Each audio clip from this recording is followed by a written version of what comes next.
right, welcome to From the Bomb Shelter, our special Tuesday edition from the Bomb Shelter with Katie and Keith. And we have as our special guest Jillian Ratliffe, cybersecurity expert. And thanks for being with us today, Jillian. Yeah, Hi, thanks for having me. Jillian. All Nice to right. be back.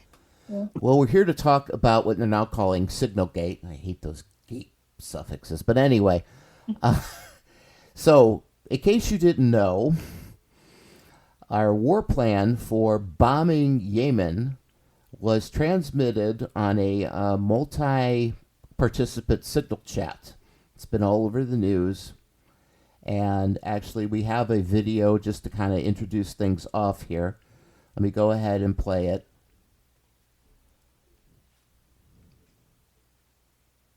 Maybe.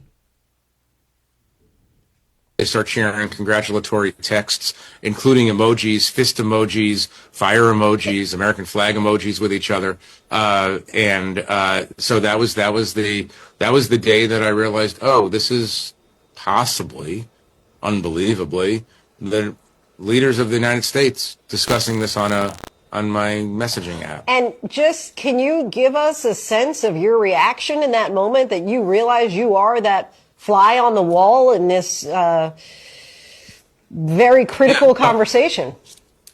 Honestly, my reaction was, I think I've discovered a massive security breach in the United States national security system, which is to say, it's almost automatically true that if the editor-in-chief of The Atlantic is being given access to this kind of information, weapon systems and packages and timing and weather in Yemen and all kinds of information about sequencing of particular events, then obviously there's a security breach. What is in the public interest is to know that the secretaries of defense and state and treasury and the CIA director and the director of national intelligence and the national security advisor and the vice president are all talking on an app that you can just download on your phone. And they're not just talking about, hey, what time is it? What time should we get dinner tonight? Or when is that meeting tomorrow? They're actually talking about substantive issues relating to kinetic action directed against America's enemies. And so reporting that to me was in the public interest, and obviously reporting the debate over whether to attack the Houthis at all, I think, was very much in the public interest. So, obviously, to the extent that there's hope for anything here, it's that, well, I guess just as an American citizen, I hope that they take security more seriously. The attack. All right, that was Atlantic editor Jeffrey Goldberg, who was actually on the chat with all of those people. Yeah, a little bit of a whoopsie there, folks, but we still... Go ahead. So they accidentally added him, right? As far as we know, that's what happened. Mm-hmm. Yeah. Yeah, there's a screenshot in the Atlantic article where he posted all of the screenshots, where it actually says, from his point of view, Mike Waltz added you. And then that's the beginning of the chat. So... Yeah. And then nobody noticed. Well, and I saw someone say they were guessing he meant to add this other person who has the same initials or something. That would have actually maybe been someone that should be involved in such a conversation. that seems like the sort of thing that you should have on lockdown, though, for something like war plans. Or just don't do it on Signal. Yeah, that's exactly why they shouldn't have been using Signal for, well, one of many reasons. It's Mike Waltz is the national security director, or advisor, I should say, to the president. And I don't know how you... Obviously, Goldberg was in his list of contacts, okay? And that's why Waltz is under fire. Now, whether Trump will fire him or not and give a win to the libs, I don't think he will. But as somebody who used to be in the military and was in military intelligence, this to me, multiple heads should roll for this. This never, I mean, I don't care if Drunky McRapey didn't know anything else about being Secretary of Defense. You know, you don't talk about war plans, and that's what these were, on unclassified devices. Mm-hmm. Yeah, they all should have known better. Every single person in that chat should be fired and prosecuted. Really, like what they did broke the law. Right. Because there are laws in place. I mean, this this is the whole thing that they were mad at Hillary Clinton about. And she was discussing much less sensitive things, right? The whole her emails lock her up thing because she wasn't using a secure government server. Right. Like, this is so much worse. And they're just making excuses. Hey, Jillian, talk a little bit about what Signal is and whether foreign adversaries could be listening in on the chat. Sure. So Signal, for I think a lot more people are probably familiar with it now, but it is an end-to-end encrypted chat app. So end-to-end encryption means that only you and the person that you are talking to, assuming it's a conversation with two people, only you and the person that you're talking to have access to be able to read that chat because it's encrypted all the way from your phone to their phone. And Signal and anybody listening in between on the wire can't read that. However, it's really only as secure as your phone. So it's still possible that you could have malware on your phone that can read every swipe, every text that you send. There's that someone could just steal your phone, right? Yes, sort of. So Signal has a few other features to kind of limit the damage if that happens. So every couple of weeks you have to put in a PIN. So if you enter your PIN, then it knows, hey, it's still you. And if they don't even have a passcode on their phone, which wouldn't surprise me, right, given how dumb they are, but like you should have a passcode on your phone. And right. Your phone, well, at least for iPhones, it's encrypted until you unlock the phone.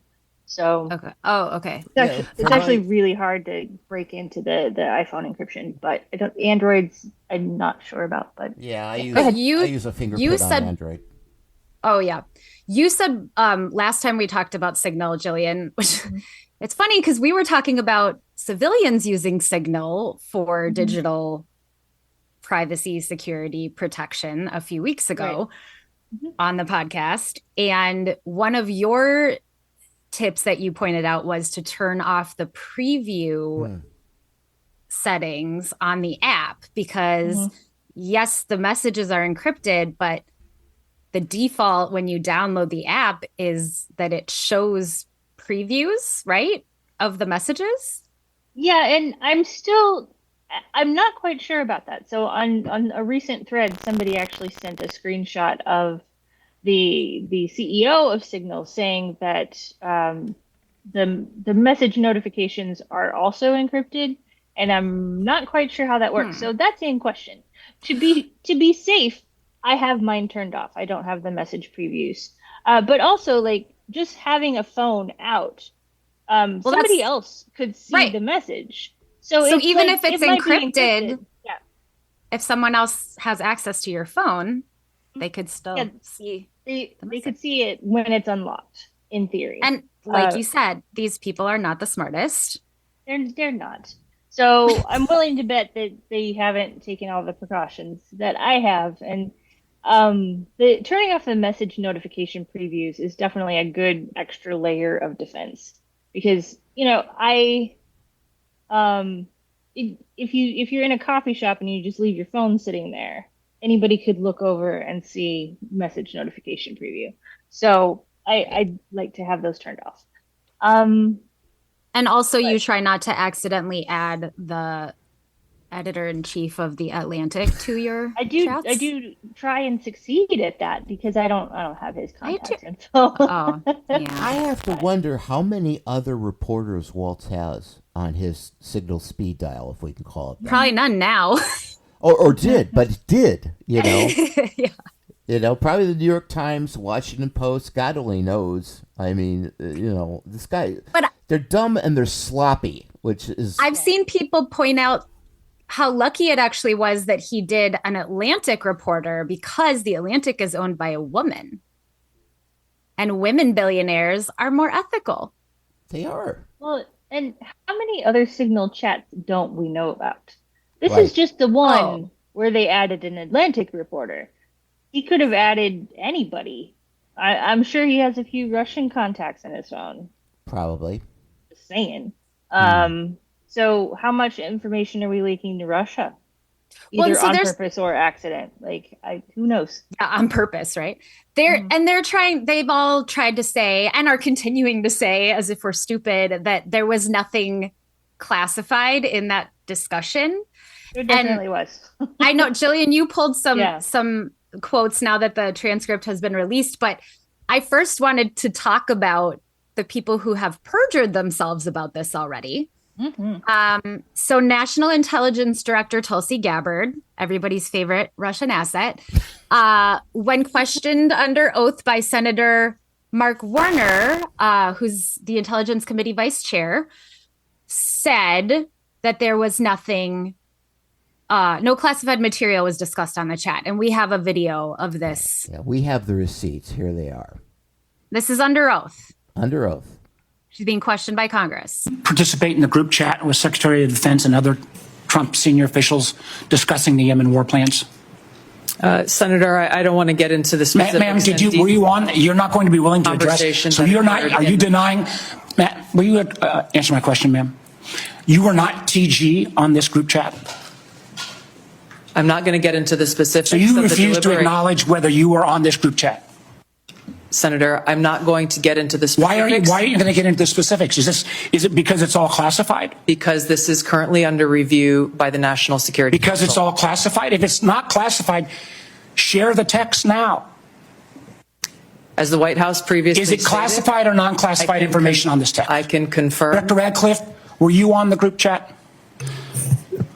Senator, I was on a signal messaging group. So you were the John Ratcliffe on that chat? I was. Thank you. Go on. Director Gabbard, you are the security executive and set access guidelines for classified information. Did you contact the defense secretary or others after this specific military planning was put out and say, hey, we should be doing this in a skiff? There was no classified material that was shared in that. So then if there was no classified material, share it with the committee. You can't have it both ways. These are important jobs. This is our national security. Bobbing and weaving and trying to, filibuster your answer. So please answer the question. If this was Director Gabbard, if this was a rank and file intelligence officer who did this kind of careless behavior, what would you do with them?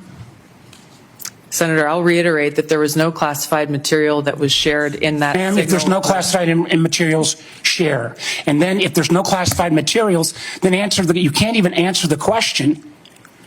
I think we repeated it, right? Mm-hmm. Okay.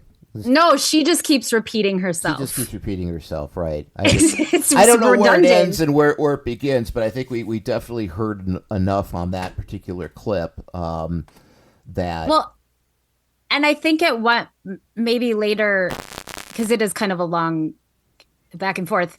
He quotes her X post from March 15th, which was the day that the strike happened in Yemen. And she, for some reason, on that day, posted to X, any unauthorized release of classified information is a violation of the law and will be treated as such. Why would she tweet that the same day that she's participating in this unauthorized release of classified information? That's embarrassing. But then she says, when he brings that up, she says, well, this was unintentional. Right. I'm sorry, your tweet says any unauthorized release. It doesn't matter if it's unintentional. So we also have another video, because we always bring the receipts here, from Senator John Ossoff, who's questioning CIA Director John Ratcliffe about this issue. And let's go ahead and play a little bit of this. Ratcliffe, this was a huge mistake, correct? No. A national. Hold on. No, you Let me hold answer. on. No, Director Ratcliffe. I asked you a yes or no question, and now you hold on. A national political reporter You can characterize it how you want. was made privy The White to House has made sensitive information clear about that there imminent was an military inadvertent operations against a mistake, foreign terrorist an inadvertent organization. mistake of adding a reporter. And that wasn't a huge to a mistake. deal. That wasn't a huge mistake. Well, I think they characterize This is it as an a embarrassment. mistake. This is utterly unprofessional. There's been no apology. There has been no recognition of the gravity of this error. And by the way, we will get the full transcript of this chain, and your testimony will be measured carefully against its content. Thank you, Mr. Chairman. Yep. And we did And we did. shortly thereafter. Just for the record, I have no relation that I know of to John Ratcliffe. I know our last names are very similar, but we're not related. You're Ratcliffe. Nah. Ratliff with no C and no E at the end. Yep. Not related to that. Yeah. Ladies and Monster. gentlemen, your CIA director who is telling you a bald-faced lie Also perjuring himself. and perjuring himself. And when the transcript came out, it proved them all to be liars. And see, if it was a mistake, if it was an honest mistake, why did they lie about it? Because when Biden found classified documents in his house, he gave them back without any lying or obfuscating the truth or moving them around his mansion or whatever, his hotel in Florida. You know, like he wasn't Into trying his to hide the bathroom. truth. Right. He didn't hide them in the bathroom. That's the difference that people are Well, not really understanding. Is like if it but was an there's- honest mistake, then just own up to it. But And there's- perjuring yourself. There's so many layers. Because, yeah, the perjuring thing, that's, I think, why people are connecting it so closely to Watergate, too, is like there's the crime itself and then there's the cover up. Because what they were doing was planning an unauthorized strike in Yemen that eventually killed, I think the death toll was up to 53 people. Mm-hmm. Many of whom had nothing to do with this. They were targeting one journalist, apparently. 3 children, I think. 3 5 children, I think. Yeah. I'm not sure. But this was not authorized by Congress either. Well, to be fair, Congress hasn't authorized war since, I don't know, Korea?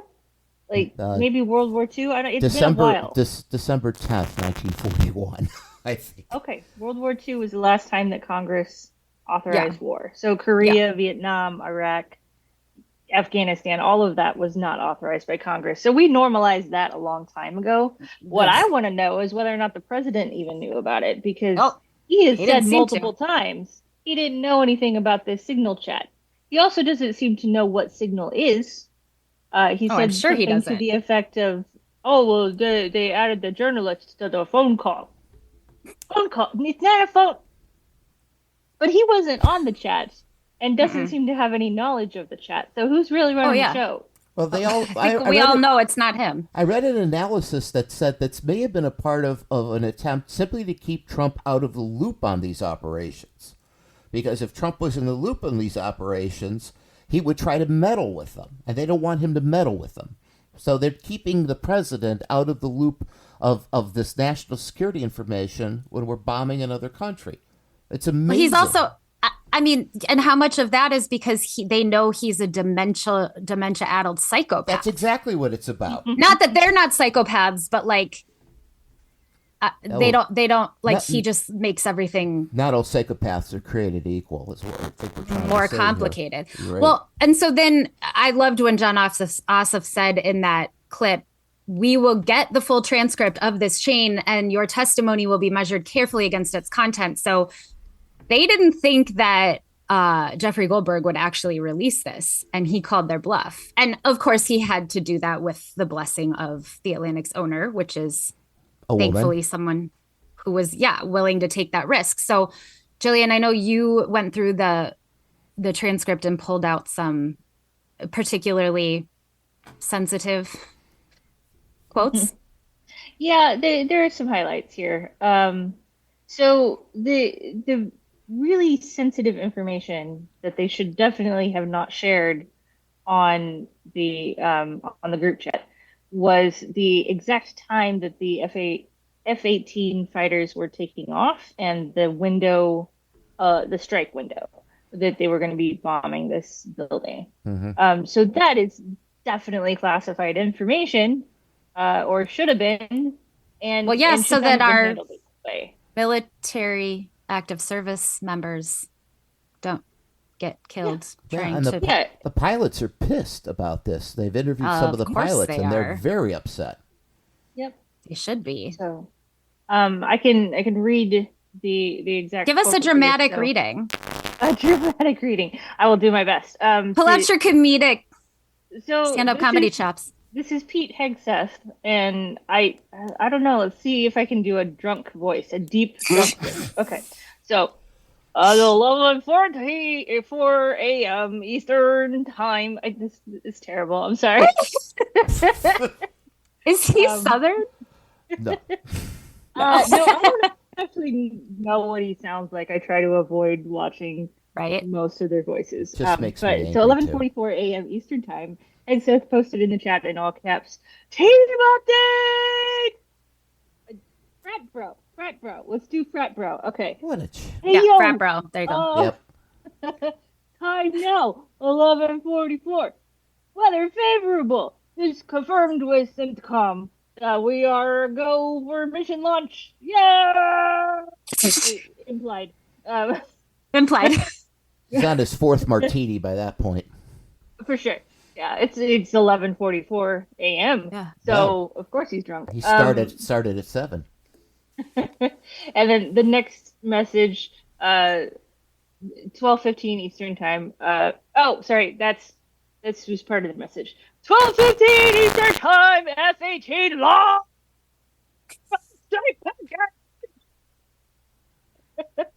Sorry, I'm imagining frat bro. Okay, so and next message, 13:45. Trigger base. F-18 first strike window starts. Target terrorist is at his known location, and so should be on time. In all caps. It's literally what should be happening in the situation room. Yes, that is what the situation room is for. Like I'm so that sorry for my is impression of a frat. why bro. we- Oh my God. No, Yeah. but it's like, how do you, it's appropriate for how ridiculous this is. Mhm. Anybody who's ever had a security clearance on any branch of the military or federal civil service knows that this is the most flagrant, egregious breach of security, national security OPSEC that you could possibly. I couldn't design something worse unless you were like picking up an old telephone and talking on the damn telephone. You know, when I was in the Army Reserve, I had a secret clearance, and basically I was the Polish desk officer. I'm half Polish, but what I mean is, this was back in the Cold War, and Poland was my area of expertise. And we come in for drill weekend, and everything had been transmitted, carried via hand courier in a pouch that had to be unlocked, and then they put that material in a safe waiting for the weekend.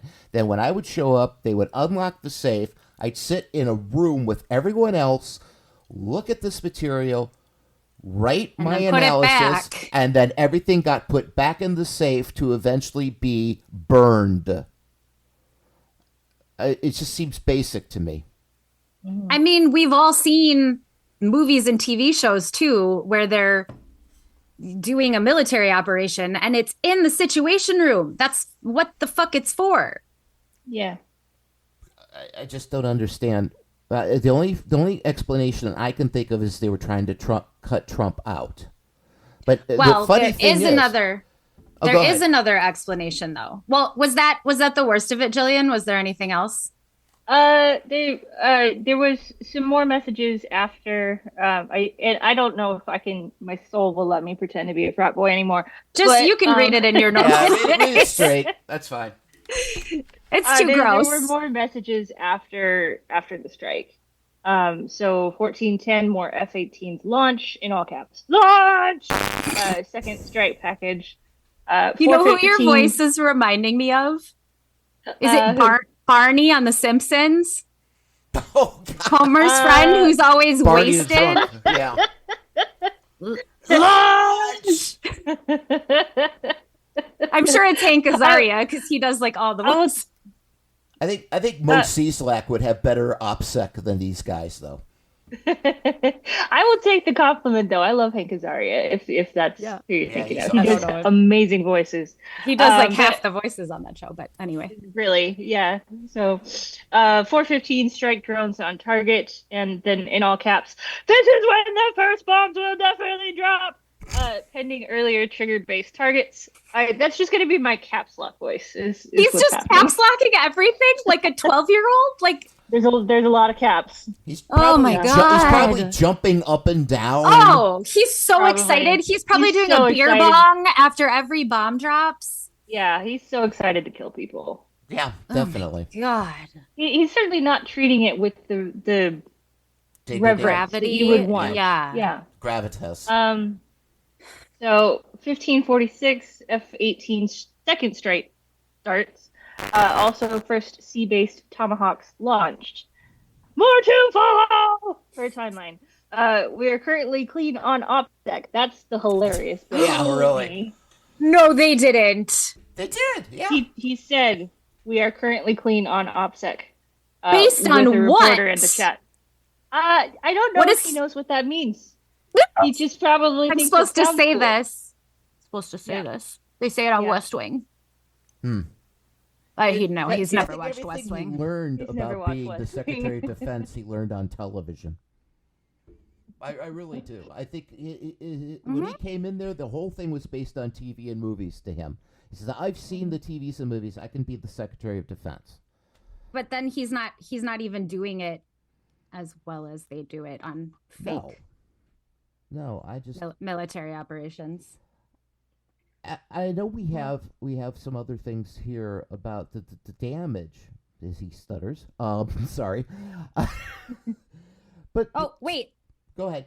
Were you about to get to this though? Hegseth, 2 immediate risks on waiting. This leaks. We look indecisive. Mm-hmm. That part isn't necessarily classified, but it's certainly interesting. Right, but yeah. you are aware that having this leak is potentially a problem. Yeah. I don't think you look indecisive, though. I think you look absolutely incompetent. Mm-hmm. And insane. Yeah. We are currently So- clean on OPSEC. Oh, I see it now. Yeah. And JD Vance Oh, then said, he I will said it say a twice. prayer for victory. Oh, he said it twice. Yeah. So And there is- was. We're currently clean on OPSEC, and I will do all we can to enforce 100% OPSEC, which I don't know if you can measure it in percentages, but sure. But And then JD yeah. Vance in his robot voice, I will say a prayer for victory. Ugh, what Well, God did he he's a pray Chris. to? He's a Christian Yeah. nationalist, and this is totally on target with what he believes and what he puts out. Basically, this Ugh. is all Christian nationalists going to war against the infidels in Yemen. But the damage that 5 this, children were killed that 5 in children these were killed. strikes. And At here's least. the thing. I also look at what the fallout was from the other thing he said a little bit above that. I just hate bailing out Europe again. And then Hegseth says, I fully share your loathing of European freeloading. It's pathetic! Pathetic. Pathetic! Yeah, so that stuff's not classified. It's not That's classified, but it did us a lot of that's damage just with our allies. shitheadery. Shitheadery. That's a good one. Yeah, I I just made that up because there's not a word already for There should be, though. You just describing coined it. this. I like shitheadery. We can use that. Everybody should Thanks. use that word from now Yeah. on. Yeah. But you must credit Katie. Trademarked. Right now, trademarked. Mm-hmm. I just trademarked it. But so okay, so we're talking about like what are they thinking? Like, was this totally unintentional? And Keith, you were mentioning some like the theory that they were trying to keep Trump out of the loop, but I've seen lots of speculation too that the use of Signal for this was actually intentional and is part of Project 2025's plans to escape legal accountability right. for their actions. Right, because they said it to disappear after 1 week. Well, yeah, and it's not an approved. What was the thing he said in the video? I didn't know what the term meant, but he used that. He asked Tulsi Gabbard when this was happening. Did you say we should move this conversation to? Do you know what that term was, Keith? No, I don't. I mean, it sounded from context like he was saying moving it to a secure. Did he say skiff? Yes. I think he did say a skiff. Okay, that's what he said. Yeah. Yeah. What's So a skiff? A skiff is a secure. I forget what it stands for, but it's a very, very secure room. It's basically air gapped. You can't bring your phone into it. So like the situation room. Right. Would be. That counts. But there are skiffs all over the place. Like I used to work in one. Let's Google it. Yeah, Skiff and acronym. SCIF. There are really very high standards for the security of a skiff. Sensitive compartmented information facility. So it sounds like what you were talking about, Keith, that you went into that room and the stuff was in the safe. Right. It wasn't really a skiff because it was in an Army Reserve facility. But while we were looking at our documents and writing our reports, we were being watched the entire time to make sure nothing went in and nothing went out. Mm-hmm. Right. So that's that's essentially what it is, though. Mm-hmm. Yeah. But somebody could have been outside the room, putting their ear against the wall. They might have heard something. I mean, it's an Army Reserve facility. I mean, but still sounds more secure than what they were doing. It definitely is. For sure. But it should be noted, you can't even bring your phone into one of these. Like, you have to leave your phone at the door. Why do you think they have that policy, Jillian? Because it's very easy to compromise your phone and listen to everything that's going on. Yeah, because phones are basically tracking devices. Yeah. Yeah, but they should have government issued phones that are secure. That's the Do you thing. think they were using them? No. Because I don't think you'd be allowed to install Signal on a government issued phone, probably. Why not? I don't know Jillian? that for sure. Why might that be restricted? It's not an approved app. But yeah, so the government phones that they should have are secure. Probably still not secure enough for like highly classified war information. There's a reason why there's a situation room. But they knew. They all knew this. What really got to me is there was a video of, I think it was Tulsi Gabbard and John Ratcliffe again being asked if they had read the policy for how to handle secure information, and they said that they hadn't. And if you are in charge of national intelligence and the CIA, you should know how to handle classified information. That is part of the job. That is job one. That is the job. Hey, I was a Spec 4 in the reserves, and I knew. Yeah, if they truly had not read the policy, then they should not be doing those jobs. Or do they think that's covering their asses if they say they didn't know this was bad? They probably do think it's covering their asses, but it makes them look like they're not qualified for the job, which they're not really. But that leads me to this other theory that I've seen speculation about, that this is actually the plan from Project 2025. So we have this is actually a training video, a Project 2025 private training video on oversight and investigations that ProPublica got access to. They have like over 100 hours of these training videos, like if you want to go to a really dark place. But this one specifically talks about how to handle secure, sensitive information. And so the clip that I want to play from this, because it's actually pretty long, but at the 18-minute mark, there's a section called Public Accountability.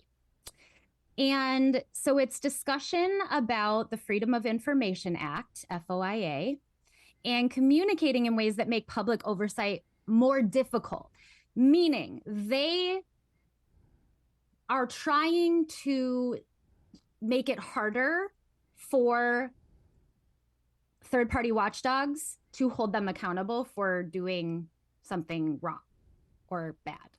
And the speakers are Heritage Foundation Oversight Project Executive Director Mike Howell, America First legal lawyer Michael Ding, and Tom Jones of the American Accountability Foundation.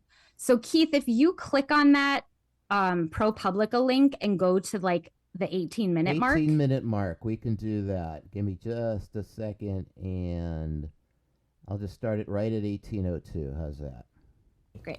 That's a frightening proposition, but one that comes in very handy for public accountability of the bureaucracy. So, Tom, why don't you add a little more color to that? How does it work? Sure. So fundamentally at its core, the Freedom of Information Act is a records access statute that, as Michael said, allows the public to access records. So what happens is groups like Heritage, groups like AAF, groups like AFL, they go and say, hey, I want this record. And as a political appointee, you really need to be conscious that while there are guardrails on what is a record, it's a pretty expansive definition. So a lot of the things that the federal government is a steward of is arguably a record. So what we can do is we can go and say, look, as long as we can reasonably describe the record in a way that a competent professional can find it, and that it's not subject to certain exemptions, we can get access to those. And those exemptions are important. We should probably discuss them. But in this light, as a political appointee, the adage we hear a lot now is like, wow, this meeting could have been an email. Well, in the federal government, this email probably should have been a meeting, because what you probably want to do is, if you need to resolve something, it's probably, if you can do it, it's probably better to walk down the hall, buttonhole a guy and say, hey, what are we going to do here? Talk through the decision, work it out. If you reduce it to writing, maybe you can protect it under some of these exemptions, but man, that's a lot of a fight. You're probably better off going down to the canteen, getting a cup of coffee, talking it through, and making the decision, as opposed to sending him an email and creating a thread that accountable.us or one of those other groups is going to come back and seek, and you're going to have to explain why you're withholding it, and you're going to fight in court. It's going to be a lot of expense. It's an email that's better resolved with a meeting. Yep. And you mentioned emails a lot, but Michael, what are other records? Do Signal chats count as records? Oh. Yeah, so that's where things get really tricky as a political appointee, especially, for those who've never worked in federal government before. There's plenty of apps and other messaging platforms out there, whether it's deleting messages, encrypted communications, or whatnot. But all the agencies under the federal government are governed by certain records retentions policies. So you have to be careful with whatever agency you're working at, that you're following those policies. That's another way that political appointees get into trouble sometimes, is they're using these encrypted chat platforms or self-deleting messages, and they are, in some sense, violating the law by deleting those. Because if you're conducting official business, whatever communication was transmitted to conduct that official business, that's a federal record, and it needs to be properly retained so that someone can request it under FOIA. Go ahead, Tom. Yeah, no, and so I think that brings up an important point that's sometimes frustrating to me as a requester. If you're conducting official business on joe.smith@gmail.com about, hey, here's what the agency needs to do tomorrow, just because you're sending that email from joe.smith@gmail.com, that is still discoverable under FOIA and still should be produced under the current state of federal jurisprudence on this. So don't think just because, hey, let's take this offline. Taking it offline doesn't get you out from under FOIA, because look, at the end of the day, the taxpayer is paying you to do this work, and the taxpayer should be expected to get this information back from you, and you shouldn't be able to get out from under it because you stuck it in a Hotmail account. Yep. All right, why don't we stop it there? I think we've heard enough. Mm-hmm. Yeah. So Jillian, say what you just typed into the chat. So he even said that using a Signal chat or a similar software that automatically deletes the messages is breaking the law. He said that in the training video for something that they need to be able to disclose to the public. Yeah, so Tulsi Gabbard and Pete Hegseth and John Ratcliffe and the rest of them, they saw that and they went, oh, breaking the law, that sounds like a great idea. Yes, JD Vance. Absolutely. He needs to be held accountable. But I feel like they knew they were breaking the law. Well, and I feel like they read between the lines on this, which was maybe the intention of the training video. I'm not sure. Wink, wink, it nudge, feels like nudge. Yep. They read between the lines and said, oh, so if we don't want to have to disclose something because under FOIA, then we should be using these other less secure, illegal channels, because that way we can pretend it never happened and we don't have to disclose it. Right, and the prying eyes of the press will not ever have access to it, nor will Which is anyone what else. it sounded like the first guy. Didn't it sound like that's what the first guy was saying? Yes.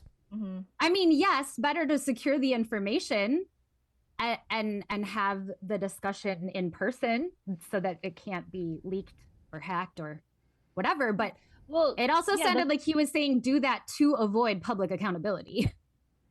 The first strategy of using a meeting instead of an email is not against the law. That's fine. But the second strategy, he even said, is against the law. But didn't it sound like he was also saying talk in person because it's easier to avoid public accountability than if you put it in writing? It's also more secure. Like, had they been talking I mean, in yes, person, this wouldn't have happened. There's two sides. I just feel like there's two sides to that coin in terms of what he was implying too. I don't want to guess what somebody else's motivations are. But I would say that probably Tulsi and the rest of them and Hegseth. That's how they took it. Yep. They definitely seem to have taken it that way and didn't care that it's against the law because they worked for a felon. Breaking the law is just part of how we run government now, apparently. That's just another Tuesday. That's just shocking to me. By the way, this was the Ides of March. It was. I was really hoping something else would happen, but that's okay. Yeah, same here. But it's I feel like it's sticking in a way that nothing else has in terms of like news cycle and outrage. I mean, Jeffrey Goldberg was added days before this, but the day of the actual strikes was March 15th. And so, yes, it's horrifying. But at the same time, the fact that he was able to expose their complete incompetence is a silver lining. I still think, though, that they're basically running out the clock on this. As long as nothing new comes out of what we already know, I think this will run through the news cycle. And I don't know. What do you think, Jillian? Do you think this has legs? I think it's the closest to consequences they've gotten so far. But as long as we, the people, stay outraged about it, then yeah, it has legs. I mean, we're still mad about the salute on Inauguration Day. That was 2 months ago. Mm-hmm. Yeah. Has it only been 2 months? I know. It seems like 20 years. I know. You mean 2 decades? Yeah. Yeah, and we still talk about Watergate to such an extent that every scandal has gate. Is a gate. End. Yeah. Like, some of these things do stick around in the public consciousness because of how bad they are. And this is so much worse than Watergate. Well, Watergate didn't put military lives in danger, I don't believe.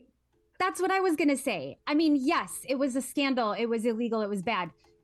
This is about our active service military, active duty military, risking their lives for our country. Now, whether you agree with that particular mission is maybe it's a separate issue. But like my sister-in-law and her partner live in Norfolk, Virginia, because they both work on the naval base there. And my sister-in-law works in intelligence as a federal contractor. She's not in the Navy, but like this is putting all of them at risk. And all they do is work their asses off to try to protect our country. Mm-hmm. So you want me to play the video? This is Virginia Delegate Jackie Hope Glass, a Navy veteran who represents all the active duty service members and federal contractors in Norfolk, at the Norfolk Naval Air Station. So I can go ahead. Where to go? Oh, sorry, I just moved it. Oh, okay. I'm sorry. I'm updating the outline so we don't forget. We're kind of like fighting in the document here. Okay, here we go. All right. Representative in Virginia, and I don't want anyone to be so arrogant to think that war won't come here, because if it does, the folks in charge will let the rest of us die. I didn't serve in these United States military to die by stupidity.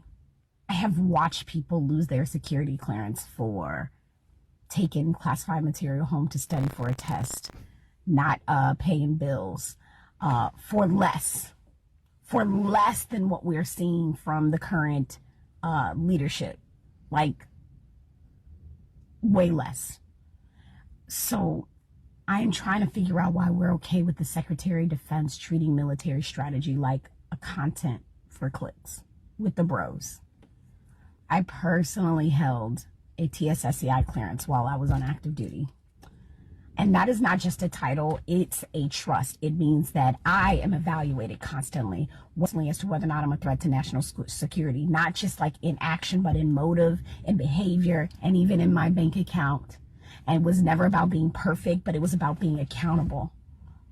And with classified information, there are certainly levels. The situation room exists so that war plans, strike timelines, and defense protocols don't end up in a group chat.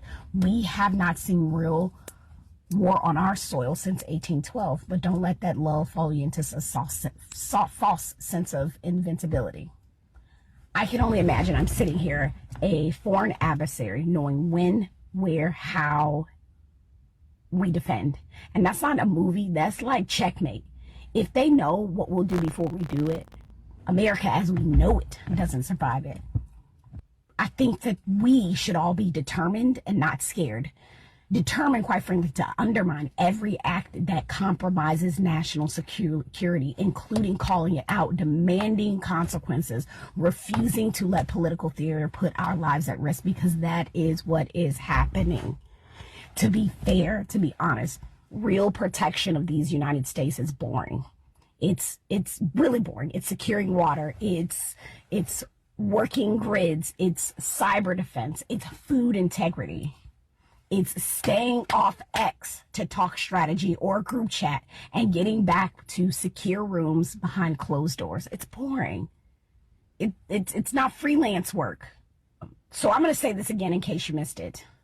Don't be so arrogant to think that war won't come to these United States, because if it does, the folks in charge will let the rest of us die just to be the last one standing. And that is not a conspiracy.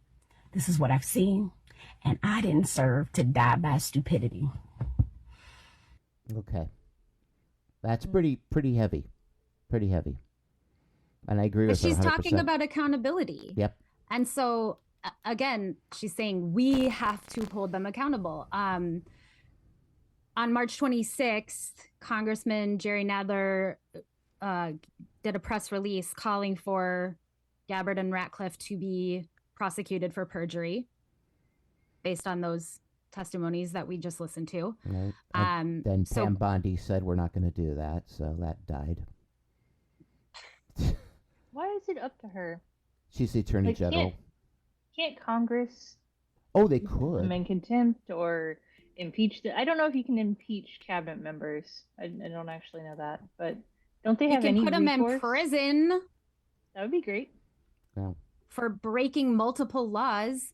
But this is maybe more helpful or hopeful then. The Guardian reported that Republican senators break ranks to call for investigation of Signal leak scandal. Mm-hmm.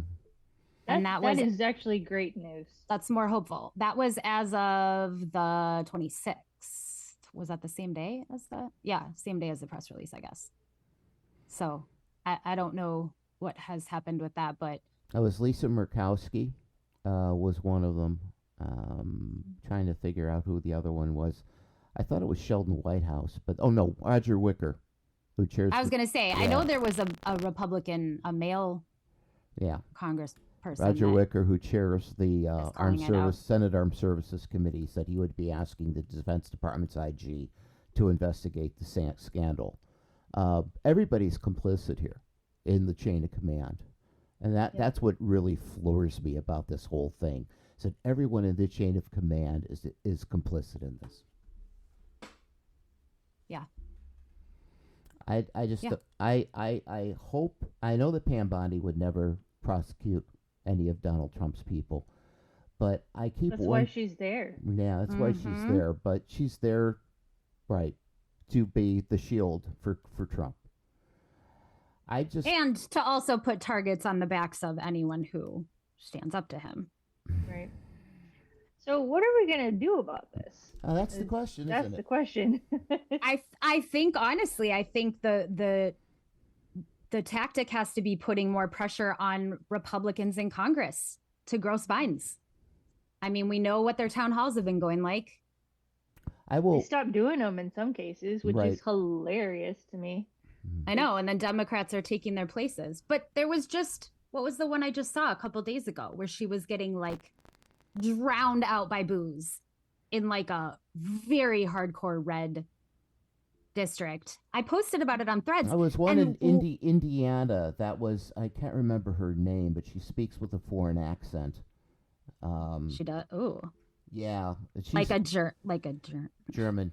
I should say Russian. Spots, I think is her name. Yes. Yes. And she literally said, "Oh, here, I found it." Okay, and I'll post the link to this, but she literally said, "If you violated the law, you are not entitled to due process." Mm-hmm. So either she has also not read the Constitution, or she is explicitly acknowledging that it is defunct.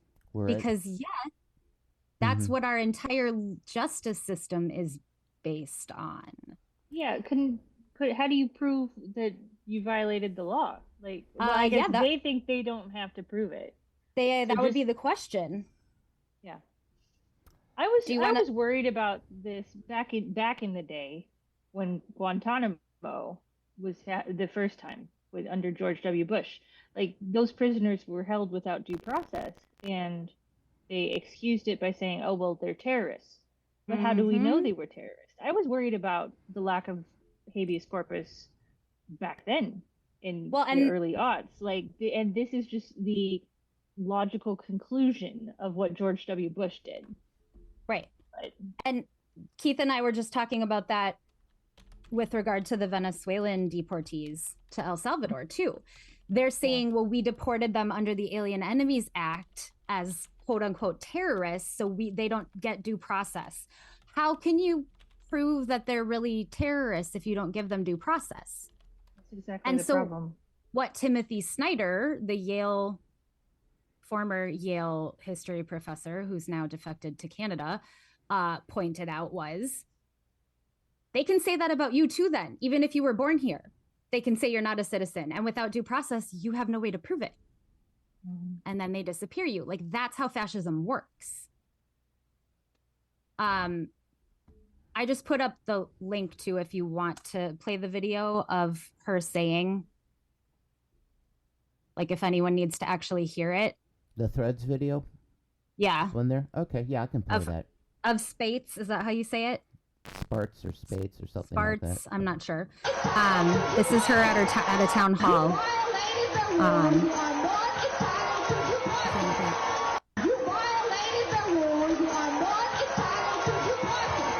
All right, there it is. If you violate the rules, you are not entitled to due process. Now, she's leaving Congress after her term, so she's going to be gone. I'm sure Indiana, in their infinite wisdom, will send another right-wing lunatic to take her place. That is a lunatic thing to say. What? Yeah. I mean, she's saying the quiet part out loud. I thought they were. And I think she's not alone. I think she's not alone. I think we have entered a period in this country now where the law isn't even getting a nod from these people. They're doing what they want, and they're basically telling the American people, try and stop us. The other thing I was going to say is that they have moved a squadron of Spirit bombers to Diego Garcia, and there is a number of people who are thinking that this is going to mark an imminent strike on Iran, and that would take the heat off of this if they do something stupid like that. So this is the way this gang operates. You know, if the heat's getting too bad, they'll do something else to take the coverage off of whatever they're getting, hammered on. So I'm expecting any day now something else to happen, as it's been going on now for 2 solid months. One thing we can after multitask. Another. I don't think they realize. And the media is complicit in all this too.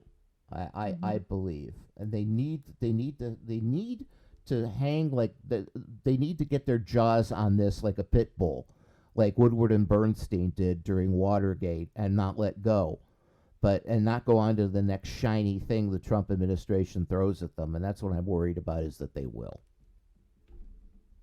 I think the American people are smarter than they give us credit for. Like, they clearly think we're idiots. They do. Clearly. But this country doesn't speak English. It speaks money. So I subscribed to The Atlantic. It was $80 for a year. Yep, same here. But I would like to vote with my wallet. And maybe if other news organizations see that, you know what, we want good reporting. Not whatever the rest of it is, but between The Atlantic and Wired, those are the two that I pay for. Yeah, I also pay for The Guardian, and I also pay for The Nation, which is also another good news magazine for progressives. Yeah, I didn't know you had to pay for The Guardian, though. You don't, but they do ask if you would help support their journalism, so I send them $15 a month, and I get a few extra things. Nice. Yeah. And how many of them are scared too? I mean, realistically, and I don't know the answer to this, how scared does Jeffrey Goldberg need to be right now? I think he's out, so I don't think he should be too scared, at least at the for the time being. Trump hasn't said anything about going after him specifically, so I don't know what's going on. I'm sure that's equally like a reason why they have. So many of them are not doing a good job covering stuff, is because they're scared, because Trump threatens the media and journalists all the time. I don't know why. That is all the more reason for them to do their jobs. Exactly. So I said something accidentally smart the other day. So somebody was asking, like, hey, are you scared to post stuff on social media now? And I am just scrolling back to see if I can find what I wrote, because I'm gonna read it. Quote yourself. Good Lord, I posted a lot of stuff. I said this is why this is when it matters to speak up. Our whole lives we've been able to speak freely without risking anything. There is a risk now, yes, but that's all the more reason to get louder. People have died for our freedom. That took more courage than using my voice requires, and it's the least I can do to honor their sacrifice. And that's one of my more popular threads lately. Put. It got well said. Well said. That is what I would say to the journalists who are scared. Do your jobs. Yep. Or don't do them. This is a job you picked, so do it.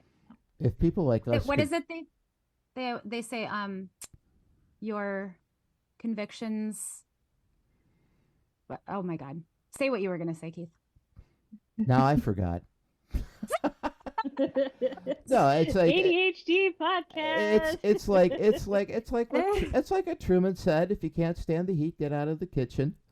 But I mean, that's I was just like, if you say these are your moral convictions, then you have to stand by them when they're inconvenient, or else it doesn't mean anything. And if the three of us could continue to post what we post, and my wife always said, "Oh, you can get off threads. They already have everything you've ever posted there can be retrieved." So I said, "Okay, in for a penny, in for a pound." But now I'm worried about whether I'm going to be hassled coming back into the States from Canada in September when I go on my cruise. And this is actually a legitimate fear that I have now. I did see a lawyer say that if you're a United States citizen, they can't deny you entry. But they can delay you. They can delay you and interrogate you and all that stuff too. So, but who knows what's going to change between now and September? Is what I'm saying. Burner phone too. Oh, that's isn't that obvious. what they've been doing? That's obvious. Burner phones. Are you worried they would search your name and find stuff too? Yep. When you leave a cruise, and I don't know how many people know this, when you leave a cruise, they just basically give a cursory glance at your passport. What they do is they have you put your face into a camera reader, and they've read your face. Your face is actually your pass to get off that ship and back into America. Ew. Yeah. And we didn't have any choice in the matter. This happened. I was coming off a ship from Canada, and they said, look at this. Click. Yeah, they now don't even tell you that's what they're doing. Right, and then every time you disembark, you have to stare into the screen, and they make sure it's you. Well, they do that at the airport too. Yeah, they do. If you have a passport, they have your face. Like they use facial recognition. I think for a while you couldn't smile in your passport photo for that reason. Yeah. But what I would recommend is just make your social media private temporarily, and then when you come back in, if they search for you, they may or may not find stuff, and they're probably not going to spend that much time on someone they isn't like Yeah. on a list, you know. Yeah, in Toronto at like 8:00 in the evening. But I'm going to get a burner phone. I figured that's Definitely. Yeah. I mean, we'll figure all this out. We will. We've adjusted to so many things. Just my entire adult life, it's just been chaos after chaos after chaos, and my nervous Ditto, system girl. every time my nervous system goes nuts, and then I adjust. But it feels so nice to not be in this country. I feel like you probably deserve a vacation. But I went to Vancouver for the first week of the Trump administration, and it was so nice just to be slightly removed from it for a little while. Like, it really did me the world of good. Yeah. Isn't that a sign that we should just be getting the fuck out of here, though? Yes. Like, that's healthy fear. That's your nervous system telling you you're not safe. And then normalcy bias sets in. And that's when your nervous system stops freaking out. Like, that's not necessarily a good thing.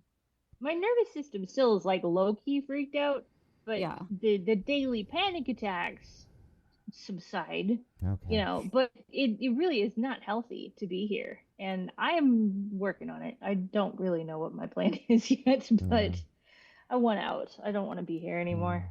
And I love Seattle. I don't want to leave, but yeah, all I'll say is that the medication helps me. And I hate having to say that, but without it, I would be on panic attack after panic attack after panic attack. You have to be able to function. You have to be able to function. I have a job. I have a 9 to 5 I have to go to in the heart of all this. Don't stick your head in the sand. No. It's a delicate balance. Yeah, it's hard. It's hard. Okay, any last thoughts, Jillian? Yeah, I don't know. What a mess. It's a disaster, but we'll keep fighting. Okay. Yeah. We'll be here. All right. Thanks. To help you get through it. Yeah, we will be here next Saturday. Thank you for being here with us and on our special Tuesday podcast. And everyone, just again, play it safe, take it easy. What is it? Mind your six. They said in the military. I mean, you're like 6 o'clock position. Right. Yeah. You got to translate for the civilians. Keep 5 back. Keep 5 meters back. Head on a swivel. Head on a swivel. Absolutely. Right. Yeah. Do what you can to keep your mind and body intact until we talk to you next week.